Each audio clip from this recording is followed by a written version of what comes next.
It is Thursday, September 22, 2016. Welcome to the Government News Brief.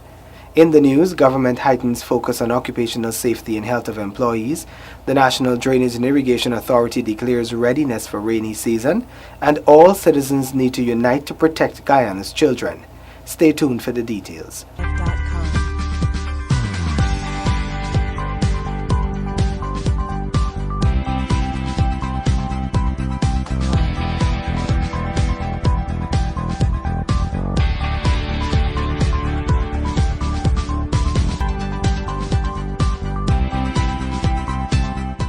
Thank you for staying with us. I am Azim Khan. The National Drainage and Irrigation Authority is now in a state of readiness to respond to any eventuality which may arise in the next rainy season. Find out how in this report. Chief Executive Officer of the NDIA, Frederick Flats, says the authority's capacity of equipment and tools is in a much improved state and can respond adequately should the need arise. In terms of our pumps, we've been fortunate. We've had about 90% of our pumps working all the time, been available. In terms of our excavators, I would say last year, July, when I took over this office, we had about 47% of our excavators and bulldozers working.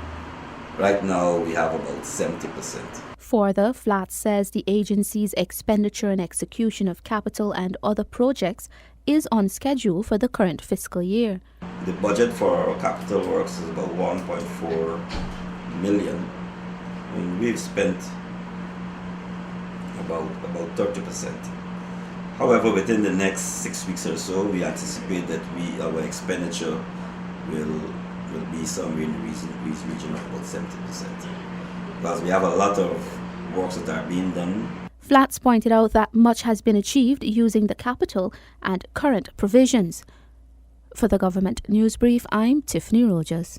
There is a tremendous need for additional community development officers to aid development in indigenous communities across Guyana. Details in this report. Principal Regional Development Officer in the Ministry of Indigenous Peoples Affairs, Anil Roberts, is calling for persons within indigenous communities to come forward and serve as Community Development Officers or CDOs. CDOs are responsible for overseeing projects being undertaken in various indigenous communities to ensure that they are completed in a timely manner and to prescribed specification. There would have been a circular requesting more CDOs, 10 additional CDOs to be placed strategically in the regions. Applications were sent, but there was much more requirement in terms of qualification and experience, which some of the applicants did not have. And I think this is something which need to be a little bit more, I would say, examined in terms of working in the interior, which might not be the same as working in Georgetown. According to Roberts, there were previous efforts to recruit CDOs, but persons did not meet requirements. Roberts says that it has resulted in the gap in communication between indigenous communities and the Ministry of Indigenous Peoples Affairs. There is a lack thereof in certain areas that the CDOs need to be present and function as well. For example, in Karasibai, we do not have any at the moment, and that district is to some extent not informed, or there's no communication currently, and lack of communication in terms of phone, or even the only access is by radio set, which is directly to another CDO in central Rupununi. Roberts says that there is a dire need for persons within the indigenous communities to come forward and serve their communities. We are also calling on all, people from within the communities who know a lot about the village issues and so on to apply and be a part of this department. The addition of more CDOs in the indigenous villages will allow for better sharing of information, which will lead to faster development in those remote areas. Currently, there are only 13 CDOs covering 212 indigenous communities. For the Government News Brief, I am Delicia Haynes. The Ministry of Communities Department of Housing will be engaging youths from the Diamond East Bank Demerara area for a discussion on whether the age at which a person can apply for a house lot should be lowered from 21 to 18. If you live in the Diamond area or its environs, you are invited to attend and participate in the forum tomorrow, Friday, September 23, from 1700 hours with Minister Valerie Adams Patterson at the Diamond Secondary School, 2nd Avenue, Diamond, East Bank, Demerara. Children should be taught to respect the environment, and this process should start in the classroom from the nursery level, says Minister of Indigenous Peoples Affairs, Sydney Alicock. Here is that report. Minister Alicock is calling for programs to be incorporated into the school's curriculum that would provide young people with the opportunity to learn about the natural and cultural values of the environment. He says this would help them develop an awareness of environmental and conservation issues and lay the foundation for changing attitudes needed for the sustainable development of the country. For too long, the extractive industry has caused greed to flourish, and persons of ambition for gold and riches, timber and riches, enter. They say they go to the back dam, they go to their workplace or their workplaces, not realizing that they're intruding into the homeland of a people. Alicock says the early education of children on environmental issues will help in planning for the proper management of the country's natural resources. The minister noted that the indigenous people have been respecting nature and protecting the environment over the years. We have been doing our part by managing the natural environment, keeping the rivers clean, allowing the other life forms to be there by not taking all. So we have not destroyed the trees. We have not upturned the soil, and we have not become greedy. We share because we care. The government has been laying out a path for the country to transition into a green state. Educating young people to respect nature and the environment is pivotal to this process. Renetta LaFleur for the Government News Brief. Social Protection Minister Valda Lawrence charges stakeholders in Linden to join in stamping out child abuse in the region. Details in this report. In celebration of Child Protection Week 2016, the Child Protection Agency held a rally in Linden under the theme Breaking the Silence on Child Sexual Abuse. Minister of Social Protection Valda Lawrence has issued a call to teachers, health workers, and the police force to join in the fight as they support the government agencies involved. Speaking specifically to teachers, she noted that they are the front line and their support is necessary. We are partners in this fight, teachers. We are partners.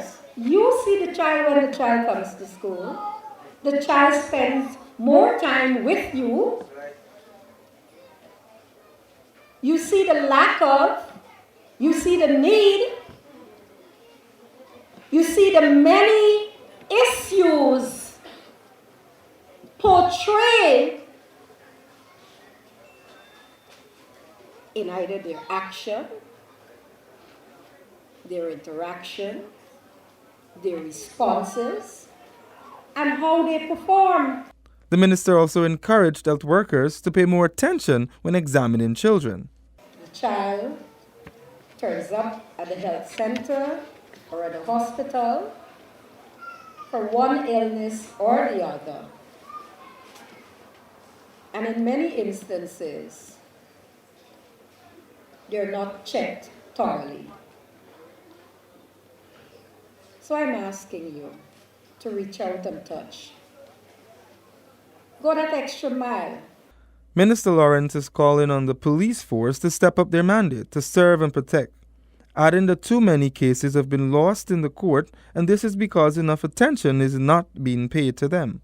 Director of Child Protection Agency Anne Green details the difficulties when children are being abused.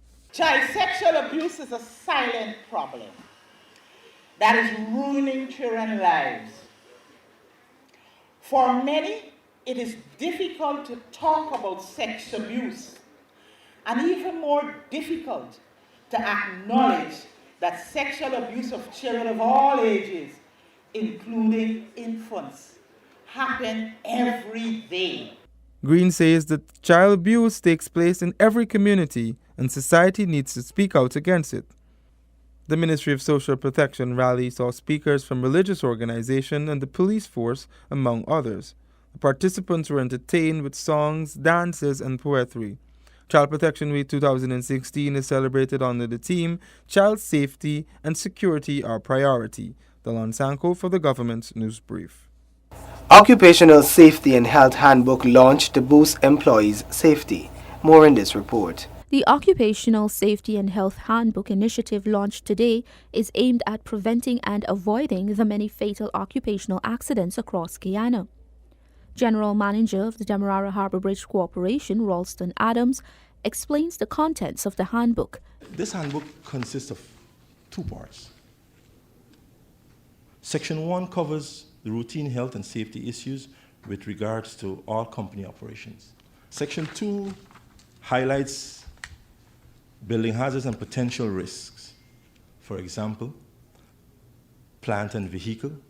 One of the main issues identified in this book is the operations of plant and the safe operations of plant and equipment. Minister within the Ministry of Social Protection with responsibility for labour, Keith Scott, says that the OSH handbook is timely. Yesterday we heard the statistics of the amount of deaths and the loss of the human life and accidents in the world. Today, sadly enough, our statistics also reflect the same thing. We have, for example, in the year 2015, we've had 1,200 lost time accidents and more than 2,000 workplace fatalities. The handbook was a collaborative effort among the Ministry, the Demerara Harbour Bridge and the International Labour Organization, ILO. ILO's Director Work Team, Claudia Cunard, details the interrelation of occupational safety and health and productivity. It is really important to see that occupational safety and health is extremely connected with productivity. If we want productivity and prosperity in our societies, it is important that we look after our workplaces and that we ensure that occupational safety and health is really the guide through which we operate. Also present at the event was Minister of Social Protection, Valda Lawrence. For the Government News Brief, I'm Tiffany Rogers. Child Protection Awareness Week is currently being observed in Guyana, and the Child Care and Protection Agency of the Ministry of Social Protection is urging everyone to play their part in protecting children. Head of the agency, Anne Green, says the government and its various partners cannot do it alone and is therefore asking all Guyanese to be involved in the process. The Government Information Agency, GINA, joins in this call for all to be involved in safeguarding the country's future generation and protecting its children. Child Protection Awareness Week is observed annually in the month of September. 2016 theme is Children's Safety and Security, Our Priority. Activities will conclude on Saturday. We have come to the end of today's edition of the Government News Brief. The details of these and other stories can be found on GINA's website. GINA has an active Facebook page and we encourage you to visit and like us. Join the GINA mailing list by subscribing to our website and YouTube channel. Do join us again tomorrow for another edition of the Government News Brief. Thank you for watching.